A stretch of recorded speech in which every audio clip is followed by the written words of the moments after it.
বিকেএসপিতে toss করতে নামলেন। টসের পর ঠিকঠাক ফিল্ডিংও করছিলেন, কিন্তু ফিল্ডিং করার সময় হঠাৎ করেই বুকের বাঁ পাশে ব্যথা অনুভব করেন তামিম ইকবাল। এ ব্যথা ৮-১০টা সাধারণ ব্যথার মতো নয়, তা বুঝলেন তখনই। দ্রুতই মাঠ ছেড়ে ঢাকার পথে রওনা হবার সময় ব্যথা বেড়ে গেল প্রচণ্ড।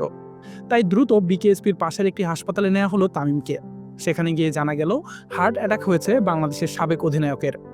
দ্বিতীয়বার ব্যথা অনুভব করার সময়কার অ্যাটাকটা ছিল সিভিয়ার, যা বেশিরভাগ ক্ষেত্রেই প্রাণঘাতী। হুট করে এমন জীবন মৃত্যুর সন্ধিক্ষণে চলে যাবেন তামিম, তার জন্য প্রস্তুত ছিল না কেউই। তাই সব ঘটনা খুব দ্রুত ঘটতে থাকে। ঢাকায় খবর পৌঁছানোর পরই দ্রুতই হেলিকপ্টার পাঠানো হয় ঢাকার এভারকেয়ার হাসপাতালে নিয়ে আসার জন্য। কিন্তু তামিম ততক্ষণে শারীরিকভাবে আরও অবনতির দিকে চলে গেছেন, যাতে তার পক্ষে তখন ট্রাভেল করাও সম্ভব হয়নি। এরপর সাভারেরই ফজিলতুন্নেসা মুজিব হাসপাতালে ট্রান্সফার করার পর চিকিৎসা চলতে থাকে তামিমের। এনজিওগ্রাম করে ব্লাড কোট সরানোর চেষ্টা করা হয়। ততক্ষণে তামিম লাইফ সাপোর্টে।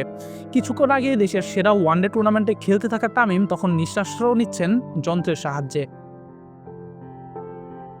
এরপর হার্টে রিংও পরানো হয় তামিমকে।